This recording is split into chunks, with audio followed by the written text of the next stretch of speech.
मरणासन व्यक्ति के कल्याण के लिए किए जाने वाले कर्म।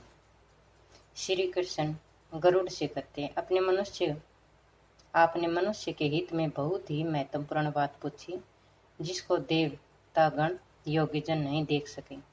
जो गुहाती गुहा है उसे मैं बता रहा हूँ। पुत्र की महिमा बताते हुए भगवान कहते हैं, यदि मनुष्य को मोक्ष नहीं मिलता तो पुत्र नरक से उसका उद्धार कर देता है। पुत्र और पौत्र को मरे हुए प्राणी को कंधा देना चाहिए। उसका यथाविधान अग्निदाह करना चाहिए। सबसे पहले गोबर से भूमि का लेपन होना चाहिए। तदंतर जल की रेखा से मंडल बनना चाहिए। इसके बाद उस स्थान पर तिल और कुश बिछाकर मरणासन व्यक्ति को कुशा पर सुला देना चाहिए। उसके मुख में स्वर्ण आदि पंचरत्न डालने चाहिए। यह सब कार्य करने से वह प्राणी अपने समस्त पापों को जलाकर पाप मुक्त हो जाता है। भूमि पर मंडल बनाने का अधिक महत्व बताया गया है। भूमि पर बनाए गए ऐसे मंडल में ब्रह्मा, विष्णु, रुद्र, लक्ष्मी, अग्नि आदि देवता विराजमान होते हैं। अतः मंडल का निर्माण अवश्य करना चाहिए। मंडल विहीन भूमि पर प्राण त्याग करने पर उसे अन्य योनि नहीं प्राप्त होती।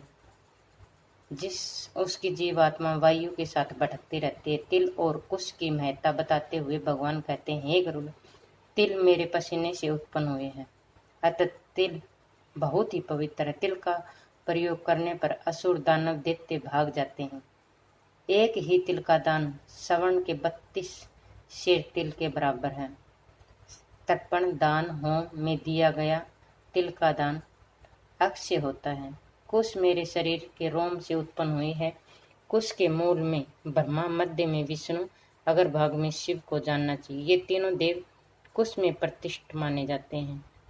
इसलिए देवताओं की तृप्ति के लिए मुख्य रूप से कुश की और पितरों की तृप्ति के लिए तिल की आवश्यकता होती है।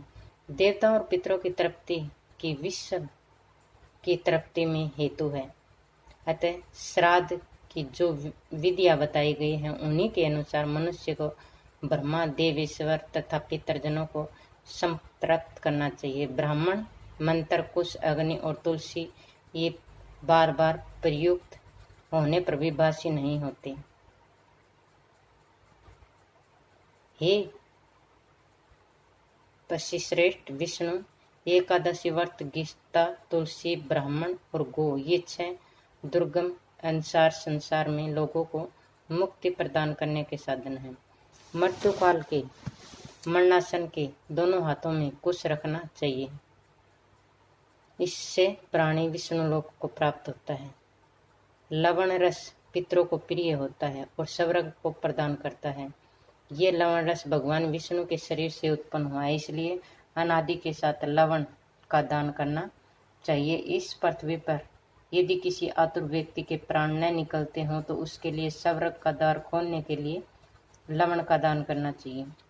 उसके समीप तुलसी का वृक्ष एवं शालग्राम की शिला को भिला कर रखें। तत्पश्चात यदि यथाविधि विभिन्न सूक्तों का पाठ करना चाहिए, क्योंकि ऐसा करने से मनुष्य की मृत्यु मुक्तिदायक होती है। इसके बाद मरे हुए प्राणी के शरीर विभिन्न स्थानों में सोने की शलाकाओं को रखने का विधान है, जिसके अनुसार क्रम से एक शलाका मुख, एक शलाका नाक के दोनों छिद्रों और दो शैलाएं नेत्र और कान, एक शैलाका लिंग तथा एक शैलाका उसके ब्रह्मांड में रखनी चाहिए।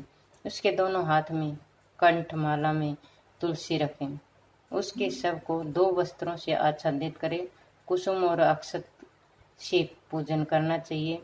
तदंतर पुष्पों की माला से विषीभूत करके उसे बंधु बांधवों तथा पुत्र एवं पूर्ववासियों के साथ अन्य द्वार से ले जाया जाए। उस समय अपने बांधवों के साथ पुत्र को मरे हुए पिता के शव को कंधे पर रखकर समय ले जाना चाहिए।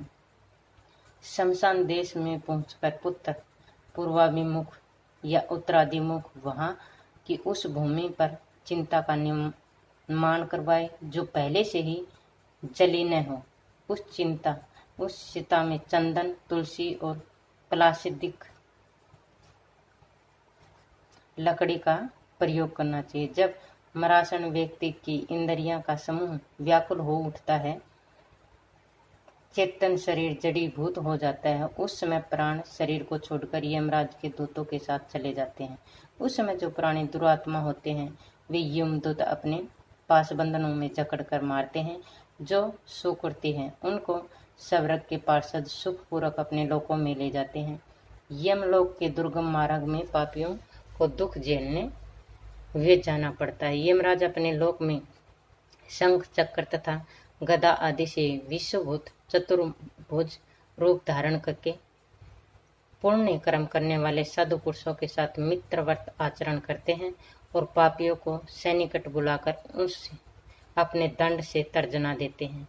वे कालीन मेघ के समान गर्जना करने वाले हैं।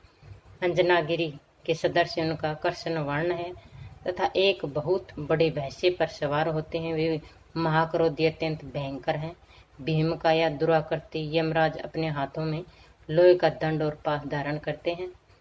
उनके मुख तथा नेत्रों को देखने से ही पापियों के मन में भय उत्पन्न होता है। इस प्रकार का महाभयानक यमराज जब पापियों के दिखाई पड़ते हैं उस समय हाहाकार होता है और अष्टा मात्र का मर्द पुरुष अपने घर की ओर देखता हुआ यमदूतों के साथ लिया जाता है। प्राणों से मुक्त शरीर चेष्टाहीन हो जाता है। उसको देखने से मन में घृणा उत्पन्न होने लगती है।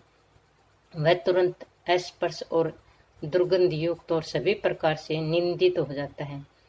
यह शरीर अंत में कीट विष्टा या राख में परिवर्तित हो जाता है। ये प्राच्य ऋण भर में विध्वंस होने पर इस शरीर में कौन ऐसा होगा जो गर्व करता है। इस शरीर से होने वाले वित्त का दान, आदरपूर्वक वाणी, प्रीति, धर्म, आयु और परोपकार ही सारभूत है। यमलोक ले जाते हुए यमदूत प्राणी को बार बार नरक की तीव्र भय दिखाते हैं। डांट कर ये कहते हैं, हे दुष्ट आत्मा, तू शीघ्र चल, तुझे यमराज के घर जाना है। शीघ्र ही हम सब तुझे कुंभिक पाप नामक नरक में ले चलेंगे। उस समय इस प्रकार की वाणी और बंधु बांधवों का रुदन सुनकर ऊंचे स्वर में हा हा करके विलाप करता हुआ वह मृतक यमदूतों के साथ यमलोक में पहुंचाया जाता है।